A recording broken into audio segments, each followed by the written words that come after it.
Hello everyone. Thank you for joining me once again. As usual, this video will be the follow-up to last week's Make Me Smile performance. Now there was a bit of a hiccup with that one. First of all, because of the Thanksgiving holiday, I delayed it by a day. Just didn't have time to get to it.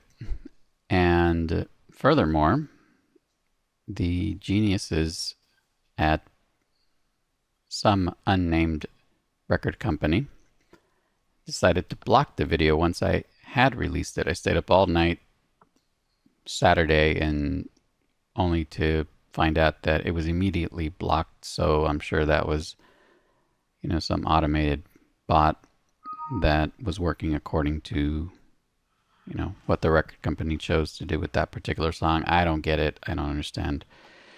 But reason I'm saying all that is because I'm disputing it, and because I'm disputing the block, a worldwide block, mind you, they released the video. I don't know why they do that. Maybe they do that so the record company or whoever's in charge can watch it and decide. I don't know. But whatever the case, I'm glad they do that because it could get blocked at any moment. But I'm glad that at least some people watched it. So if you haven't watched it, please go watch it because you may not be able to watch it. They blocked my video for Japan, McCarn, and I never got that one back. I disputed it and they denied it and it's blocked, and I'll have to redo the video in a way that doesn't use the original music, but I don't know when I'll have the time to do that. So anyway, here we are. This is the analysis and bass lesson, bit of piano in there to make me smile. Come up and see me. So a couple of people were very eager to point out in the comments, hey, this is not a Duran Duran song, this is Cockney Rebel. Yes, we all know it's a cover. But anyway, I wanted to say that I'm glad they raised their hand because I had heard the original, but I hadn't heard the album. And so that's kind of what we're going to start off with right now. So here we are. And so in the beginning, we're pedaling, and there's this light flurry of piano happening. I'll play just a bit of it.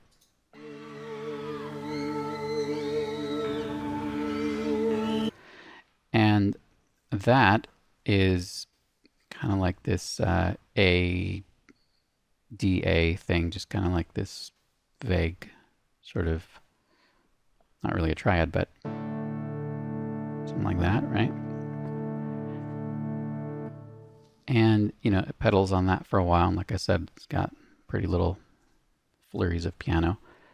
So when I went to listen to the Cockney Rebel album that the commenter suggested, the very beginning, this song here, Introducing the Best Years, I'll play just a little bit of it. It takes a while to get going.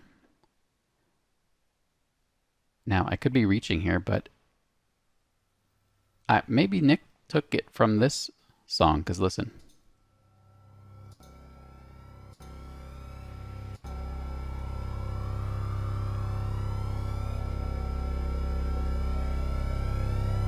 So see how it's building up? Now they're playing different notes. I think it's just something like more in C, but it's the same kind of vibe.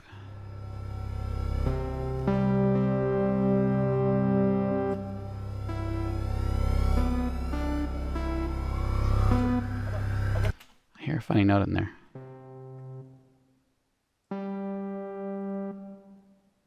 It's almost like there's a major seventh in there. But there's not.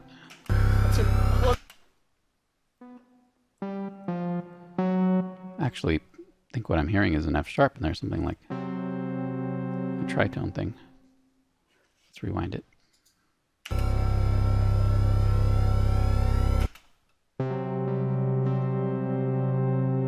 Maybe, I don't know. My overall point is that the beginning of the album is that. And if you go back to Make Me Smile, you know, the Duran cover anyway, it's pedaling on that, right? Okay, that might be me reaching, but thought I'd point it out. And the other thing I want to point out is that after listening to the entire album, and it is a great album, I encourage you to listen to it. The second song struck me. It's very John, or should I say, John definitely is taking stuff from the Cockney bass player. Listen.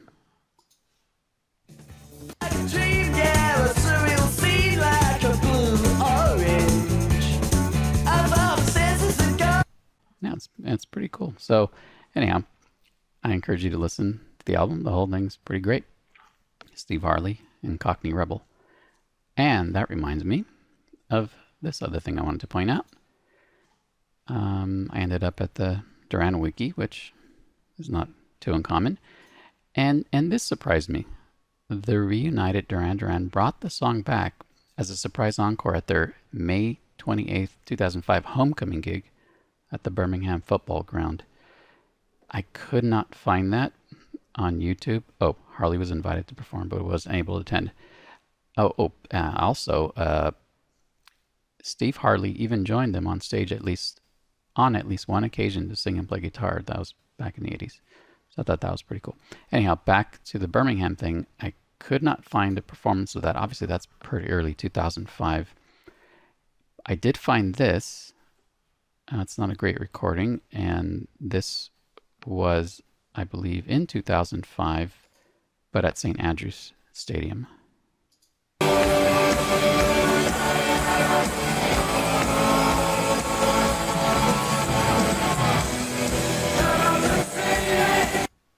So yeah, it's pretty cool to watch, and it's kind of funny on that version.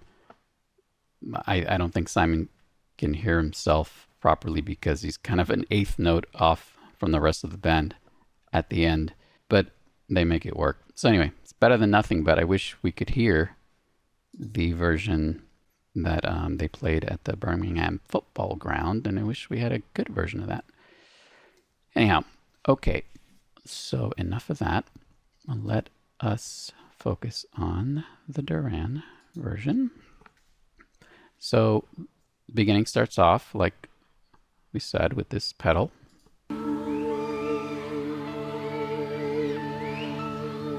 Which to me sounds kind of like an ADA thing. Like that. And let me switch over to the piano. So after that, we hear the chromatic. Let me get the other camera in here. Yeah, so we get to the... Right, let's hear that. Let's try to get there.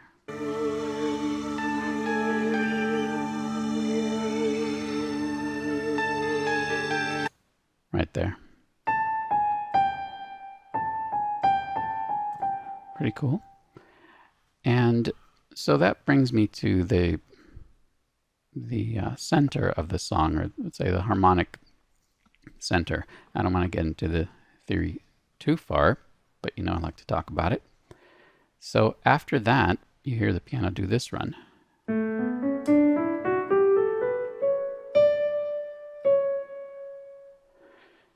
So basically, the song starts on a G chord.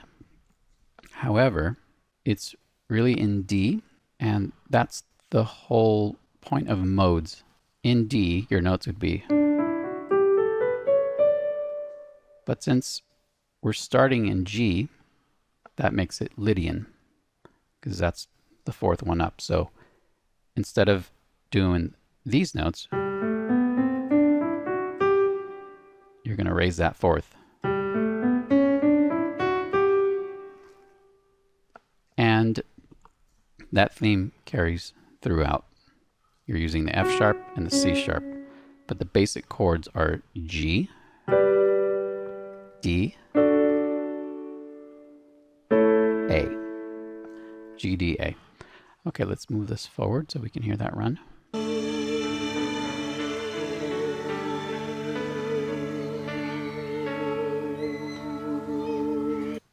also wanted to mention, because of how they do that run, and I know it's in the original version too, but because of the context of them pedaling on the,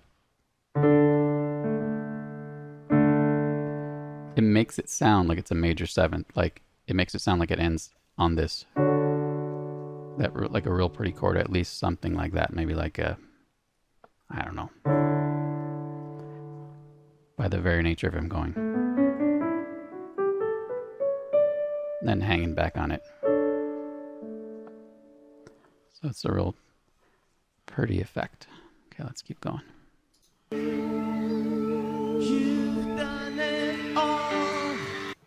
So there's our G. That's what we land on. You've done it all. To a D. And to the A. And that's the pattern of all the verses. Except in the beginning here, there's a really cool substitution. Let me try to forward to it. And by the way, there's lots of inversions. So sometimes they go.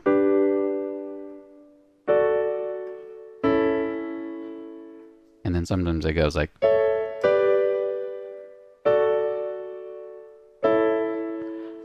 Same chords, just different inversions. Okay, here's the part I was talking about. Right there it goes. Really cool, right? Oh, somehow I forwarded way ahead. Hold on. Let's get back to here. Let's hear it again. No matter what you say. Sorry, and then, isn't that awesome? Then back to the A. And it kind of does like an arpeggio.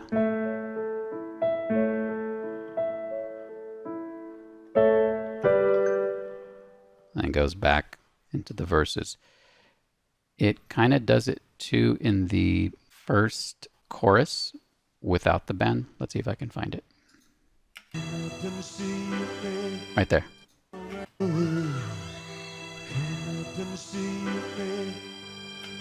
So right there, I mean, I don't know.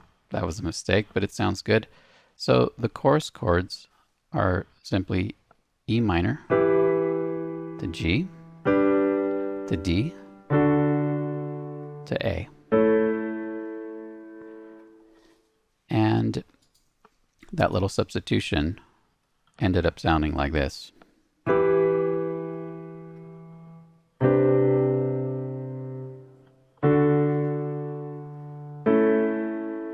I think it's great. Let's move forward. And then we're just into it, right? And just hits you like a sack of bricks because Andy's guitar just goes bam, right? And that's when we start with the whole band coming in. So it's probably a good time to go to the bass now. Let me get situated. All right, so here I am situated with my bass. And we get into the top, the verse. Or the second verse, I guess you could say.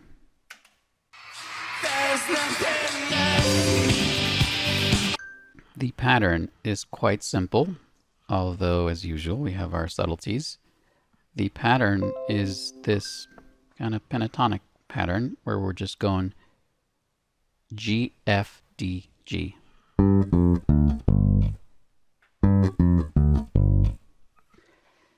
And same pattern on the D and on the A. On the A, you might have the luxury, if you choose, to do the open A.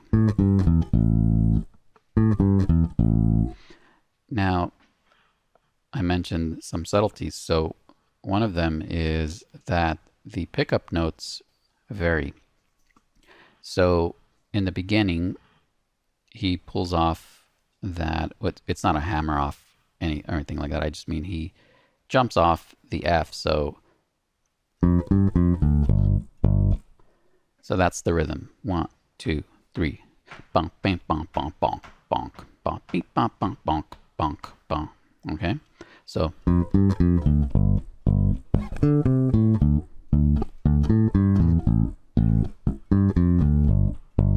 when he goes from G to D, and then he goes D to A, he jumps off the D.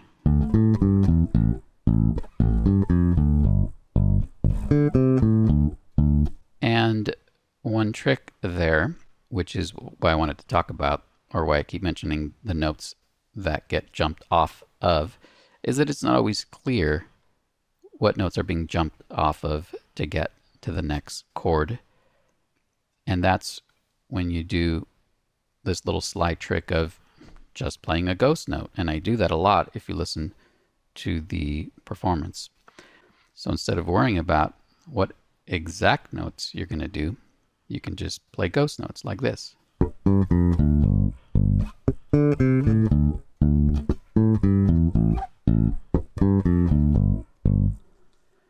There you go. Let's listen to what we do from there.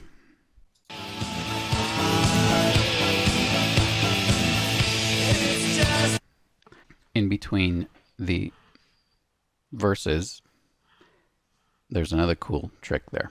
That pattern ends in just doing the arpeggio, if you want to call it that, on the A. And then it hangs on that high A. But instead of just hanging there or doing something that might be a little too defined, what you want to do is kind of lightly give it some movement, like this.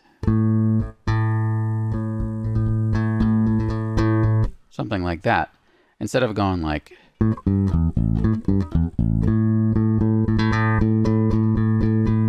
something real forceful like that, that maybe is going to get in the way, and just hanging there might not create enough movement.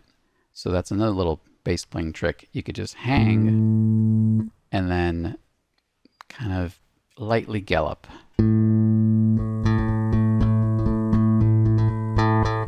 Which can really sound great too when you have a, slightly overdriven sound, maybe fresh strings, and you're kind of giving it that jangly thing.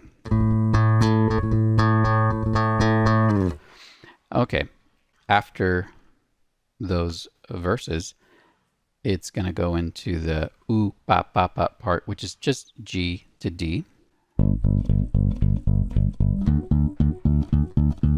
Let's hear that.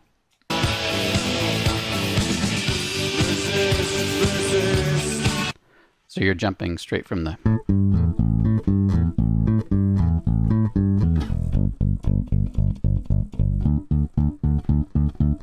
That's probably how I would do it. I would sort of lightly jump off the open E like this.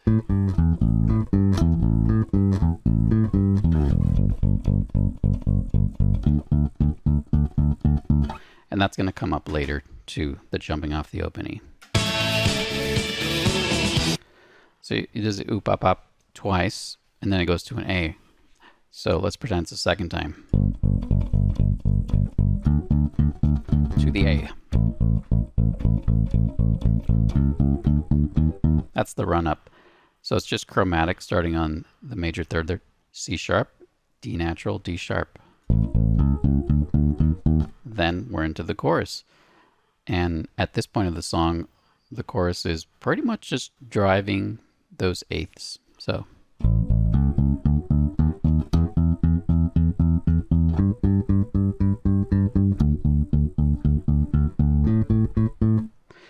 actually you would go down.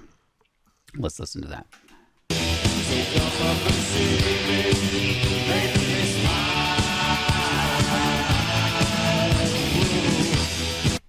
You would go down so that you can do the lick back up. So it's kind of a modified version of the run up. So instead of going, when you go into the chorus, you're going to go.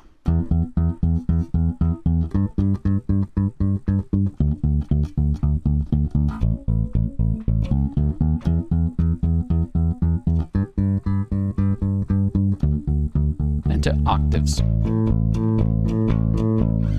So that's basically the verse, the sort of pre-chorus with the ooh, pa, pa, pa, G to D, G to D to A, and then the chorus, E minor, G, D, A. And then the song takes an unexpected turn and goes right into a guitar solo.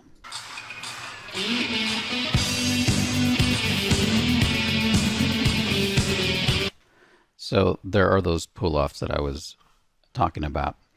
The guitar solo is basically G to F sharp, G to B, but listen to how he pulls off the E string.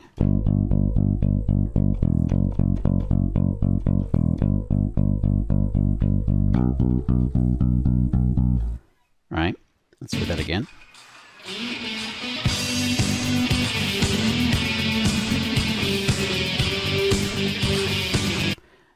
And then it goes to the B.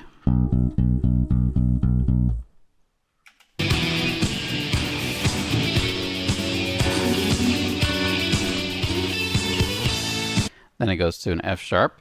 And it does that same thing that I tried to illustrate earlier, which is where you're kind of doing that light gallop. So it's kind of just whole notes like dun, dun. But there's more there.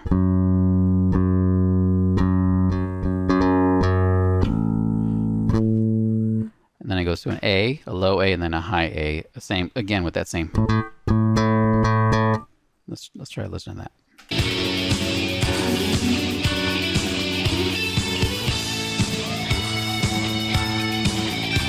I just noticed there's kind of like a little slide there. Let's listen to that again.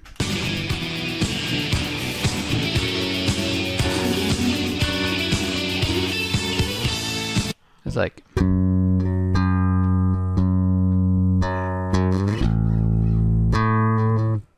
And then we have another pickup.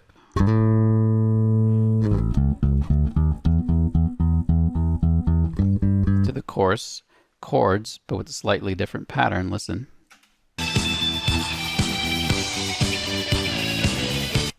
So.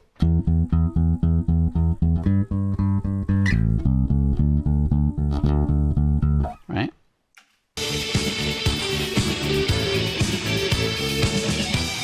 Same thing with the run up. I'll play that whole thing again.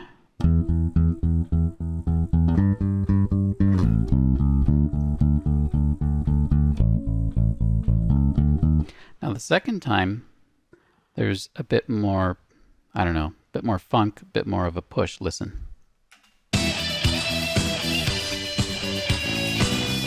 So.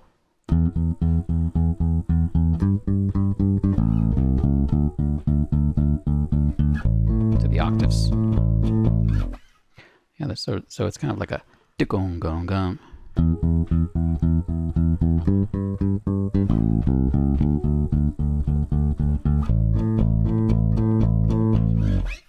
And after that, bass-wise, it just keeps doing the same thing. You know, the verse pattern.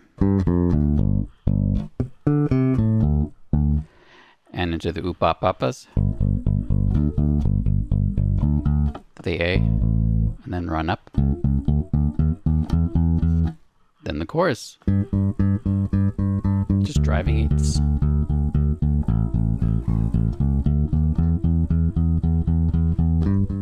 And in this version, at the very end, you just kind of need to know where you're at. It just ends on a.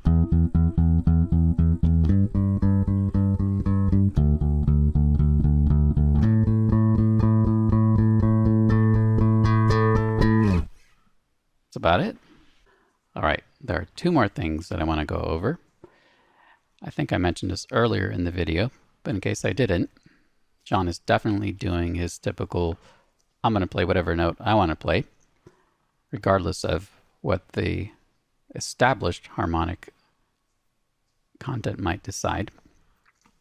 So I've already explained that the song is basically G Lydian, so you have two sharps.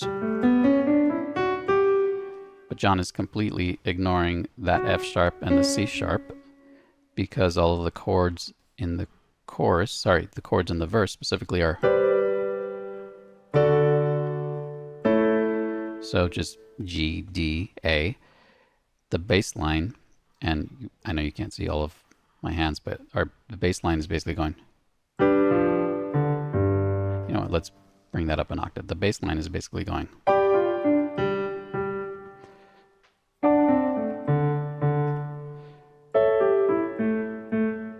So you see that F and that C are really not part of the scale, but it works because you're not hanging on it too long. So it's kind of like this bluesy, cool note without being too bluesy because it's just going by quickly and it's in the lower register.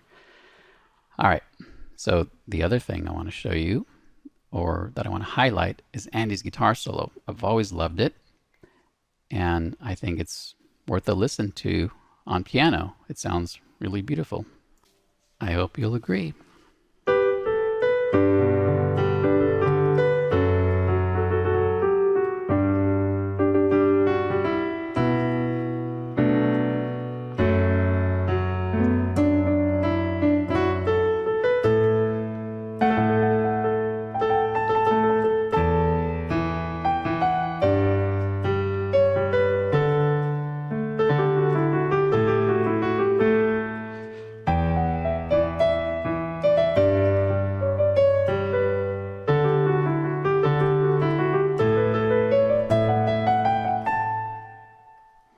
Pretty cool, right?